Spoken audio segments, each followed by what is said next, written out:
Guys, कैसे हैं आप? उम्मीद करते हैं आप सब खैरियत से होंगे, खुश होंगे और हमारी दुआ है कि आप हमेशा खुश रहें, हंसते और मुस्कुराते रहें। मेरा नाम है रहमान अनवर और मैं हूं मोहम्मद और मैं हूं ज़फर इकबाल। और आज हम जिस वीडियो पर रिएक्ट करने जा रहे हैं, इस वीडियो का टाइटल है कैन बीजेपी लॉस इन 2024। तो देखते हैं वीडियो। अगर वीडियो पसंद है, वीडियो को लाइक, चैनल को सब्सक्राइब ज़रूर कीजिएगा। तो देखते हैं।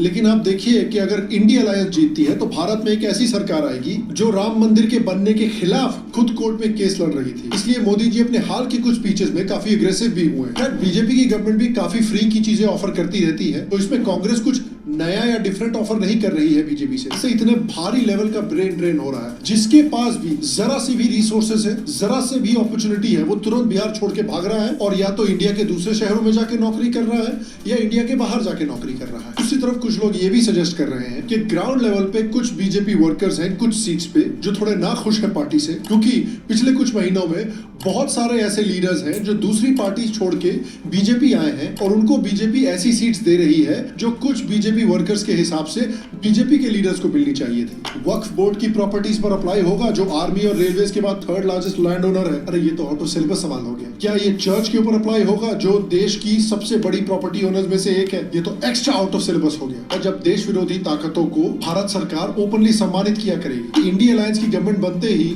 शायद भारत वापस नेहरूवियन एरा के कंफ्यूज और अपीजमेंट की फॉरेन पॉलिसी अपना लेगा शायद। आज हम एक ऐसे सिनेरियो की बात करेंगे जो उतना ही इम्पॉसिबल लगता है जितना रिसेंटली रिलीज बड़े मियाँ छोटे मियाँ फिल्म को ऑस्कर्स के लिए नॉमिनेट होना, सलमान खान की शादी होना या उनका गाड़ी पर ब्रेक लगाना सीखना। वो सिचुएशन है कि क्या ओवर कॉन्फिडेंस में आकर बीजेपी 2024 का इलेक्शन हार सकती है और राहुल गांधी देश के नए प्रधानमंत्री बन सकते हैं। दूसरे चरण का मतदान भी अब संपन्न हो चुका है और दूसरे चरण में पहले चरण से भी ज्यादा बीजेपी की हालत खराब है। भारतीय जनता पार्टी के नेताओं को भी अब लगने लगा है कि इस बार उनकी लहर नहीं है। इस बार तो चुनाव उनके हाथ से निकल चुका है। कई लोगों ने फेज 1 और फेज 2 के लो वोटर टर्नआउट के नंबर्स देखे हैं और इसी बात का दावा किया है कि भाई मोदी जी तो हार रहे हैं। सचमुच में? तो आज की वीडियो में आइए दो चीजों को देखते हैं। पहला कि क्या लोअर वोटिंग नंबर्स का ये मतलब हुआ कि बीजेपी डेफिनेटली हार रही है, और दूसरा कि क्या बीजेपी एक्चुअली इस इलेक्शंस में ओवर कॉन्फिडेंस में है और उस ओवर कॉन्फिडेंस की वजह से क्या वो हार सकते हैं। क्योंकि अगर वो हार गए तो ऑब्वियसली ये बंदा हमें ग्लोबल लेवल पर रिप्रेजेंट करेगा। अब मैं आपको थोड़ा सा देश की जो आर्थिक स्थिति है उसके बारे में बताना चाहता हूं। देश की आबादी 140 करोड़ रुपए, लेकिन इसके अलावा इंडिया पर क्या बड़े इंपैक्ट हो सकते हैं, आइए आज की वीडियो में जानते हैं। हेलो और शाम शर्मा शो के इस एपिसोड में आपका बहुत बहुत स्वागत है। मैं हूं सेकुलरिज्म का सीईओ शाम शर्मा और आप सबको एक सेकंड प्रणाम। देखिए, लोअर वोटिंग नंबर्स की जो बात हो रही है फेज 1 और फेज 2 के इलेक्शंस में, आप देख सकते हैं कि कई स्टेट्स में, कई एरियाज में जहां 2019 में जो नंबर्स थे उससे अराउंड 3 से 5% के बीच में गिरावट आया है वोटिंग के नंबर्स में। लेकिन देखिए, लो वोटिंग नंबर्स का डबल मीनिंग हो सकता है। जैसे कि ये कहना कि मैं लेना चाहता हूं, हो सकता है कि आप कह रहे हो कि मैं किताब लेना चाहता हूं या आटा लेना चाहता हूं, या फिर समझ रहे हो ना। और देखिए, ऐसा कोई फिक्स पैटर्न नहीं है कि सिर्फ जहां पर बीजेपी स्ट्रांग है वहीं पर लो वोटिंग हो रही है। अगर पॉलिटिकल एनालिस्ट और सिफोलॉजिस्ट प्रदीप भंडारी की माने तो एक रीजन ये हो सकता है कि ऑपोजिशन के वोटर्स जो हैं वो 2014 और 2019 के बाद काफी मॉरली डिसअपॉइंट हो चुके हैं और उनको लगता है कि 2024 में भी मोदी जी का जीतना निश्चित है, इसलिए वो वोट देने ही नहीं आ रहे हैं। Let me tell you a data point on that. In Gujarat elections 2017 and 2022, the voting percentage has dipped by 4 to 5 percentage points, and the BJP increased its seats in Gujarat from 99 to more than 155. So even a lower voting percentage does not mean that always there is a loss for the BJP or the incumbent. It also means that there is a possibility of a wave or a landslide, considering that people only know that this is the man who's coming back or this is the party who's coming back. So only those who intend to get it back come out to vote. The opposition or the opponent voter who has the intention to defeat the ruling party or the incumbent party does not generally come on the polling booth, because they know that the sentiment of the mahal on the ground is that Narendra Modi in this case is coming back. BJP leaders का भी ऐसा ही मानना है। Opposition का alliance जो बनना था वो ठीक तरीके से अपोजिशन का अलायंस बन नहीं पाया। अपोजिशन को पहले वोट्स देते थे लोग के अंदर भी हताशा और निराशा है। अब उन लोगों ने भी यह मान लिया है कि इस बार भी गवर्नमेंट यदि किसी की बनने जा रही है तो आज के प्राइम मिनिस्टर मोदी जी की लीडरशिप में ही गवर्नमेंट बनने जा रही है। तो एक तरफ तो लोग ऐसा सजेस्ट कर रहे हैं, दूसरी तरफ कुछ लोग ये भी सजेस्ट कर रहे हैं कि ग्राउंड लेवल पे कुछ बीजेपी वर्कर्स हैं कुछ सीट्स पे जो थोड़े नाखुश हैं पार्टी से, क्योंकि पिछले कुछ महीनों में बहुत सारे ऐसे लीडर्स हैं जो दूसरी पार्टी छोड़ के बीजेपी आए हैं और उनको बीजेपी ऐसी सीट्स दे रही है जो कुछ बीजेपी वर्कर्स के हिसाब से बीजेपी के लीडर्स को मिलनी चाहिए थी। लेकिन इन एनी केस अगर आपने पिछले 1-2 हफ्ते पर थोड़ा ध्यान दिया है तो आप देखिए कि हिंदी बेल्ट में जल्द ही वोटिंग शुरू होने वाली है, जहां पर बीजेपी डायरेक्टली कांग्रेस से हेड टू हेड जाने वाली है। इसलिए मोदी जी अपने हाल के कुछ स्पीचेस में काफी अग्रेसिव भी हुए हैं। देखिए, आगे भी सेक्युलरिज्म कायम रखने के लिए हमारी पेट्रियन पे या यूट्यूब पर सेक्युलर सेना का हिस्सा बने और डेमोक्रेसी को बचाने में आपके जनरल की मदद करें। पेट्रियन और यूट्यूब के मेंबर्स के लिए हम अपने वीडियो का डिटेल रिसर्च शेयर करते हैं ताकि आप हमारे किसी भी वीडियो के टॉपिक के बारे में और भी नॉलेजेबल बन सकते हैं। आप हमारे टॉपिक के सिलेक्शन का थॉट प्रोसेस भी देख सकते हैं। उसके ऊपर से हम कई बिहाइंड द सीन्स कंटेंट डालते हैं, पोस्ट प्रोडक्शन ब्लूपर्स भी डालते हैं। उसके साथ साथ हर हफ्ते हम अपने पेट्रन्स के लिए एक नया वॉलपेपर भी क्रिएट करते हैं जो आप अपने फोन पर या अपने लैपटॉप पर लगा सकते हैं। हाल में ही हमने ये वॉलपेपर शेयर किया था। तो अगर आप ये सारे बेनिफिट्स पाना चाहते हैं तो आज ही सेक्युलर आर्मी को ज्वाइन करें, डेमोक्रेसी को बचाने में हमारी मदद करें और श्याम शर्मा शो के एक पेट्रन या यूट्यूब मेंबर जरूर बने। कास्ट सेंसस की, वेल्थ रिडिस्ट्रीब्यूशन की, माइनॉरिटी अपीसमेंट के मुद्दों को काफी जोरों शोरों से न सिर्फ प्राइम मिनिस्टर मोदी बल्कि बड़े बड़े बीजेपी लीडर्स रैलीज में उठा रहे हैं। तो हो सकता है कि हिंदी हार्टलैंड में जहां पर 180 सीटें हैं कंटेस्ट करने के लिए, वहां पर बीजेपी अब इलेक्शन का नैरेटिव सेट कर रही है और अपने वोटर बेस को भी गर्म कर रही है। लेकिन हमें दूसरे सिनेरियो को भी देखना चाहिए कि क्या होता है कि अगर ओवर कॉन्फिडेंस में आकर बीजेपी वोटर्स वोट करने नहीं गए, बीजेपी वर्कर्स ने मान लीजिए उतनी मेहनत नहीं की, बीजेपी ने उतने सीरियस तरीके से कैंपेन नहीं किया और इंडिया अलायंस अगर जीत जाती है तो उससे देश पर क्या इंपैक्ट हो सकता है। सबसे पहले बात करते हैं सोशल इंपैक्ट की। देखिए, पिछले कई सालों में जो हमारे देश की एक सबसे बड़ी कल्चरल अचीवमेंट रही है वो है राम मंदिर को 500 साल के बाद दोबारा बनवाना। लेकिन आप देखिए कि अगर इंडिया अलायंस जीतती है तो भारत में एक ऐसी सरकार आएगी जो राम मंदिर के बनने के खिलाफ खुद कोर्ट में केस लड़ रही थी, जिन्होंने 2007 में सुप्रीम कोर्ट में एक एफिडेविट फाइल किया था जिसने कहा था कि राम भगवान तो काल्पनिक है, असली है ही नहीं। राम भगवान का कोई हिस्टोरिकल एविडेंस नहीं है, इसलिए राम मंदिर भी नहीं बनना चाहिए। जिनके टॉप लीडर्स कहा करते थे कि अच्छे हिंदू कभी भी राम मंदिर को बनवाने को सपोर्ट नहीं करेंगे। जो इंडिया अलायंस राम मंदिर की प्राण प्रतिष्ठा में भी नहीं गया था, जो राम मंदिर को इतना अपोज करते हैं, क्या वो पावर में आने के बाद वहां पर दोबारा बाबरी मस्जिद बनवाने का प्रॉमिस करेंगे? और अगर राम मंदिर को इतना अपोज कर रहे हैं तो काशी मथुरा को तो थैनोस की तरह बेसिकली स्नैप कर दिया जाएगा। दूसरी बात इन्होंने अपने मैनिफेस्टो में की है कि पूरे देश का एक एक्सरे करवाया जाएगा, यानी एक डिटेल्ड कास्ट सर्वे करवाया जाएगा और लोगों को आबादी के हिसाब से हक दिए जाएंगे। उन्होंने ये भी कहा है कि देखा जाएगा कि भाई देश में किसके पास कितना पैसा है और अगर कांग्रेस को लगता है कि इस इंसान के पास ज्यादा पैसा है तो इसका पैसा लेके दूसरों को बांट दिया जाएगा। अब देखिए, सुनने में तो अच्छा लगता है, कुछ समझ नहीं आया लेकिन अच्छा लगा। लेकिन हकीकत में अगर ये पॉलिसीज इंप्लीमेंट होंगी तो देश वैसे ही चूर चूर हो जाएगा जैसे हर साल आरसीबी फैंस के सपने होते हैं। बंद करो, हाथ जोड़ के मैं देखिए, फंडामेंटली कास्ट सर्वे में कोई इशू नहीं है। सभी पॉलिटिकल पार्टी जो अपने इलेक्शंस के बारे में सीरियस हैं वो इंटरनल कास्ट सर्वेस करती ही हैं कि स्टेट में कितने कास्ट के कितने लोग हैं, ताकि इलेक्शंस के लिए प्रॉपर स्ट्रेटेजी बनाई जा सके या फिर वेलफेयर स्कीम्स को और बेहतर तरीके से टारगेट करके दिया जा सके। प्रॉब्लम है इस चीज से, ये मत सोचिए कि हम आप पे दबाव नहीं डालेंगे। हम विपक्ष में जरूर हैं, मगर पहले पूरा का पूरा दबाव हम आप पे डालेंगे। ओबीसी सेंसस को रिलीज कराएंगे, 50% के कैप को हटवाएंगे और दलित और आदिवासियों को जितनी उनकी आबादी है उतना रिजर्वेशन दिलवाएंगे। और ये प्रॉब्लम इसलिए है क्योंकि यही पॉलिसी दूसरे देशों में भी ट्राई की जा चुकी है और बहुत स्पेक्टेक्युलर तरीके से फेल हुई है। मैं आपको एक देश का एग्जांपल देता हूँ, लेबनान एक बहुत ही डाइवर्स कंट्री थी जहां कई रिलीजन्स और एथनिसिटी वाले लोग साथ में रहते थे। ये बहुत ही खूबसूरत और डेवलप्ड कंट्री थी। इनफैक्ट इसके कैपिटल बेरूट को Paris of the middle east कहा जाता था। लेकिन एक समय पर गवर्नमेंट ने डिसीजन किया कि अलग अलग रिलीजियस और एथनिसिटीज के बीच में बैलेंस और स्टेबिलिटी मेंटेन करने के लिए एक पॉलिसी डेवलप करनी चाहिए जिसका नाम था कन्फेशनलिज्म, यानी हर कम्युनिटी को उनके पॉपुलेशन के बेसिस पर अधिकार और बेनिफिट्स दिए जाएंगे। इसीलिए अगर आपके देश का प्रेसिडेंट क्रिश्चियन है तो प्राइम मिनिस्टर सुन्नी मुस्लिम ही होगा और स्पीकर ऑफ द हाउस शिया मुस्लिम ही होगा। पार्लियामेंट में हर एक डिसीजन इसी कोटा के हिसाब से लिया जाएगा।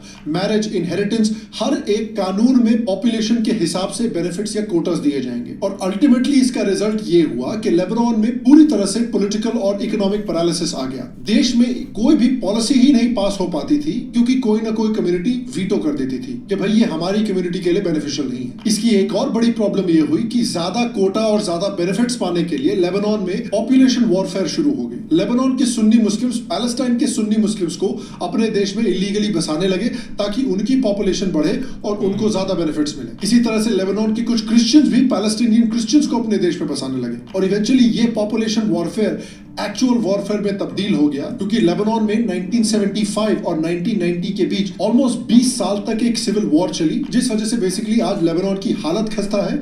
जिस देश को यूरोप से कंपेयर किया जाता था आज उस देश को पाकिस्तान से कंपेयर किया जा रहा है। शाइनी अहूजा के लेवल का डाउनफॉल है ये भैया। मैंने तेरा क्या बिगाड़ा था?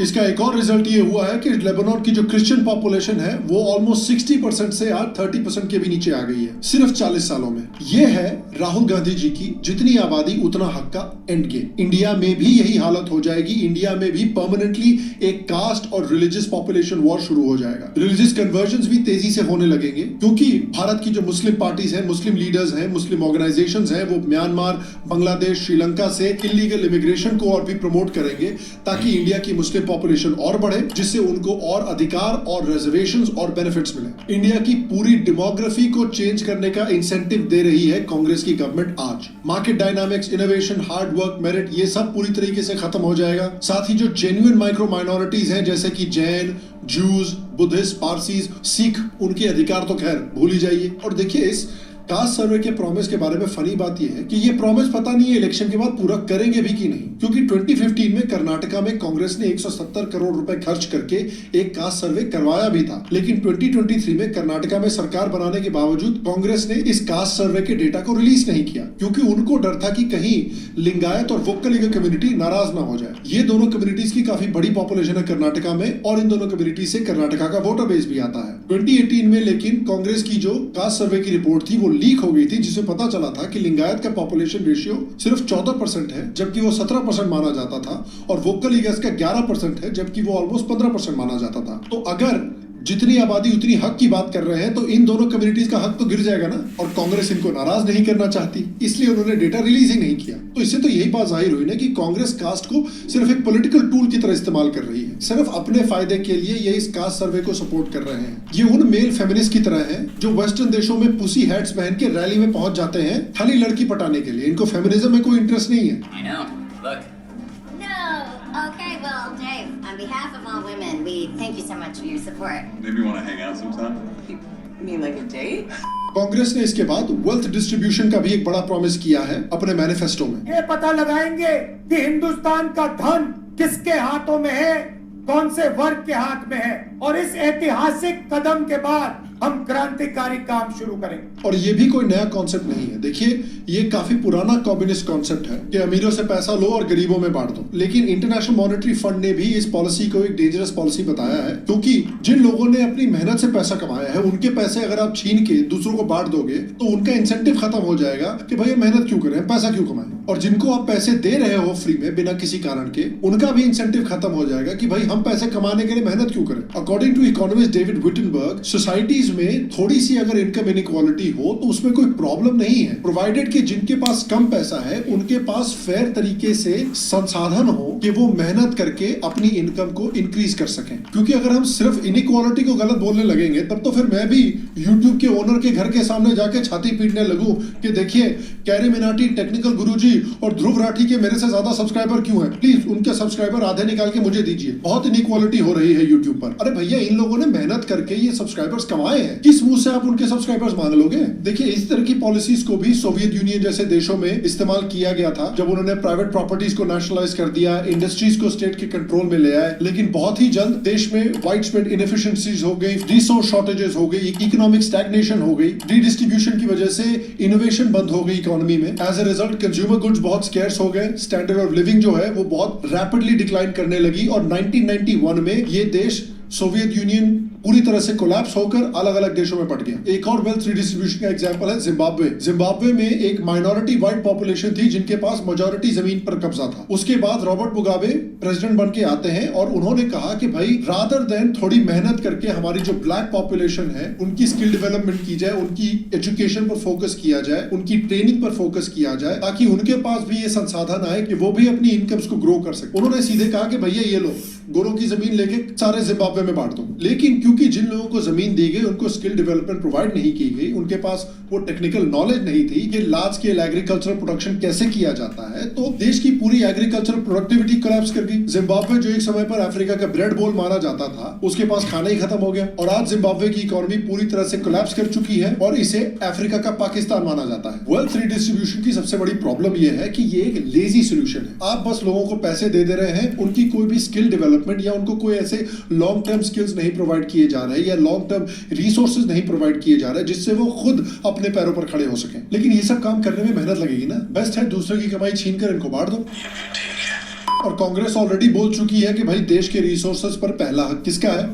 We will have to devise innovative plans to ensure that minorities, particularly the Muslim minority, are empowered to share equitably in the fruits of development. They must have the first claim on our resources. लेकिन problem ये है ना इस alliance की कि ये दोगली भी होगी, क्योंकि मैं इनसे पूछना चाहता हूँ कि क्या ये रीडिस्ट्रीब्यूशन वक्फ बोर्ड की प्रॉपर्टीज पर अप्लाई होगा जो आर्मी और रेलवेज के बाद थर्ड लार्जेस्ट लैंड ओनर है। अरे ये तो ऑटो सिलेबस सवाल हो गया। क्या ये चर्च के ऊपर अप्लाई होगा जो देश की सबसे बड़ी प्रॉपर्टी ओनर्स में से एक है। ये तो एक्स्ट्रा आउट ऑफ सिलेबस हो गया। क्या ये वेल्थ रीडिस्ट्रीब्यूशन गांधी फैमिली और कांग्रेस के लीडर्स के खुद के काले धन पर अप्लाई होगा। याद कीजिए कि यूपीए 1 और 2 के समय पर कांग्रेस ने कितने लाखों करोड़ों के घोटाले किए थे जो सारे पैसे कांग्रेस लीडर्स के पॉकेट में गए थे। क्या उसको रीडिस्ट्रीब्यूट किया जाएगा। अरे ये तो एक्सट्रीम आउट ऑफ सिलेबस सवाल हो गया। फिर ऑब्वियसली देखिए जो वोट बैंक पॉलिटिक्स थी प्री 2014 में वो दोबारा शुरू हो जाएगी। शायद यूनिफॉर्म सिविल कोड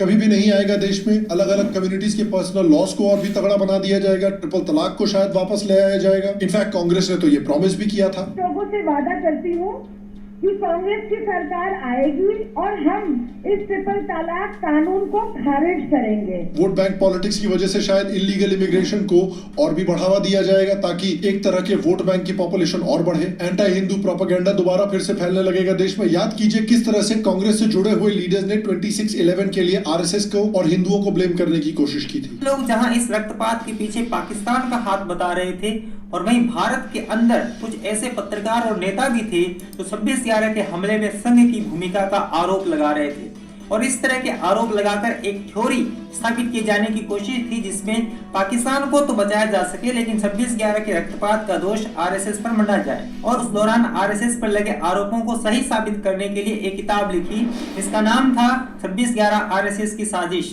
इतना ही नहीं, इस किताब के लोकार्पण पर कांग्रेस के नेता दिग्विजय सिंह स्वयं समारोह में पहुंचे।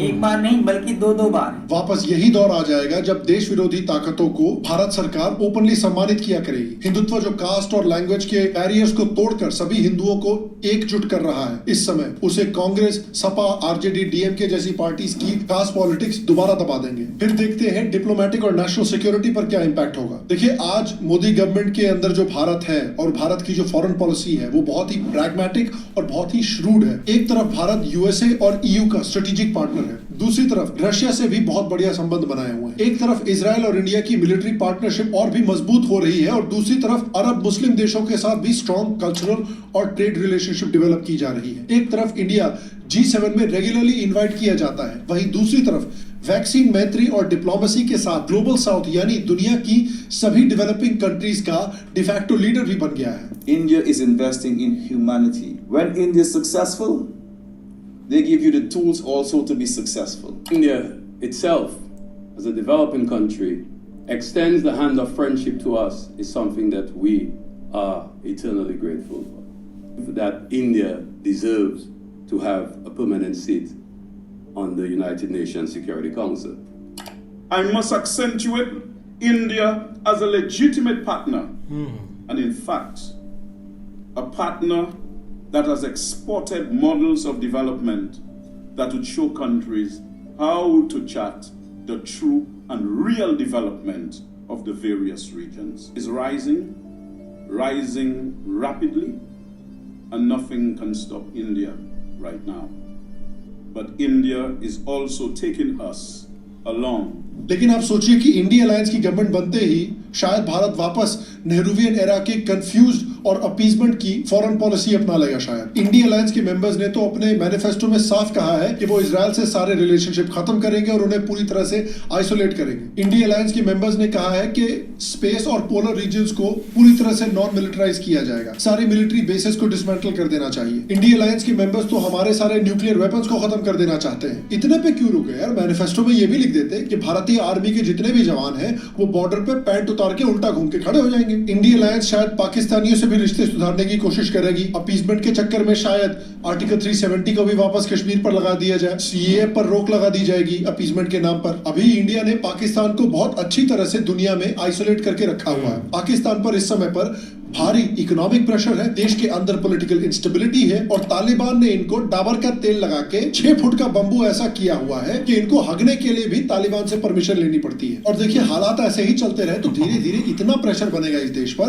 कि या तो इनको टेररिज्म भूलना पड़ेगा और कश्मीर को छोड़ना पड़ेगा, या फिर इनके देश से 1-2 और बांग्लादेश निकल जाएंगे। लेकिन कांग्रेस की गवर्नमेंट अगर आ गई तो ऐसी पॉलिसीज आएंगी कि पाकिस्तान के ऊपर से वो प्रेशर शायद खत्म हो जाएगा, इनका आइसोलेशन खत्म हो जाएगा और ये इंडिया पर जिस तरह से प्री 2014 में अटैक करते थे वैसे आतंकी अटैक्स भी शुरू कर देंगे। इकोनॉमिक इंपैक्ट भी अगर आप देखें तो राहुल गांधी जी ने कहा है कि भाई हम भारत के हर एक परिवार के हर एक मेंबर के बैंक अकाउंट में खटाखट पैसे डालना शुरू कर देंगे। आपके बैंक अकाउंट में हर साल 1 लाख रुपया, 8,500 रुपया महीने का खटाखट आता रहेगा। और एक झटके से हिंदुस्तान से हम गरीबी को मिटा देंगे। ऐसे मिटाएंगे गरीबी। हमारे जो युवा है जो आज सड़कों पे घूम रहे हैं, इंस्टाग्राम फेसबुक देख रहे हैं, उनके बैंक अकाउंट में साल का 1 लाख रुपया, 8,500 रुपए महीने का टकाटक हमारी सरकार डालेगी। क्या यार हम भी साला यूट्यूब पे टाइम वेस्ट कर रहे हैं, इंस्टाग्राम पे 10-15 फेक अकाउंट खोल देते हैं, आराम से लखपति बन जाएंगे। लेकिन देखिए इस स्कीम में एक प्रॉब्लम है। वर्ल्ड बैंक की रिपोर्ट के मुताबिक अगर हम दिन के $2 से कम कमाने वाले लोगों को गरीब की कैटेगरी में रखें तो भारत की अराउंड 10% पॉपुलेशन इस पॉवर्टी लाइन के नीचे आएगी, जो कि लगभग 12 करोड़ लोग हैं। ध्यान रखिए कि हम सिर्फ कंजर्वेटिव अप्रोच अपना रहे हैं, यूएन तो कहती है कि ऐसे 18 करोड़ लोग हैं। अब अज्यूम कीजिए कि इन परिवार में अगर 4 लोग रहते हैं।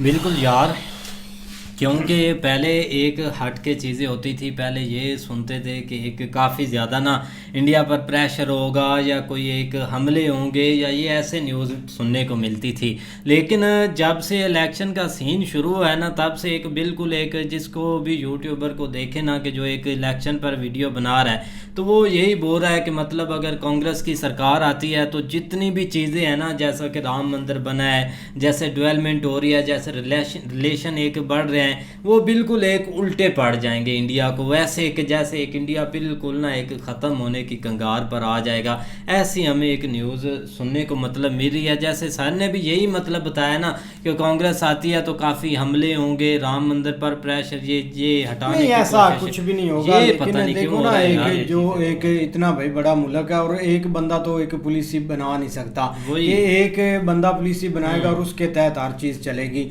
आपको भाई एक इमेजिन करें कि इंडिया में बहुत मतलब कि एक पढ़े लिखे बंदे हैं, आपको हर एक पुलिस में एक इंटेलिजेंट बंदा मिलेगा। ये नहीं कि मतलब कि इतनी अब एक बेकार सी पुलिस ही बना दी और एकदम से मतलब कि वो पुलिस ही एक कंट्री के खिलाफ होगी। बहुत बड़ी बड़ी पुलिस होती है इसमें। लेकिन देखा जाए ना एक अब जो एक इलेक्शन का सीन चल रहा है ना, लेकिन जितना भी देखा जाए ना अभी एक बीजेपी पर काफ़ी एक प्रेशर है, क्योंकि एक वोटिंग को लेकर एक काफ़ी ना लोग मतलब कि एक नाराज़ हैं, यहाँ तक कि एक बीजेपी के पार्टी के लोग जो मतलब कि दूसरी एक पार्टी से आते हैं उनको एक मेन सीट दे देना, जो कि एक बीजेपी एक उसकी हकदार थी। लेकिन ये भी एक छोटा सा एक रीज़न है, एक बहुत बड़ा भाई एक मतलब कि मुझे लगता है कि एक बहुत बड़ा आपको ना एक जिगरा करना चाहिए एक बीजेपी को हराने के लिए, बहुत बड़ी बड़ी उनकी देखो ना। लेकिन ये कि वीडियो तो सर ने बहुत अच्छी बनाई है, नो डाउट, लेकिन ये कि आने वाले जो वक्त में एक नुकसान आप कह लें कि आपको फेस करने पड़ सकते,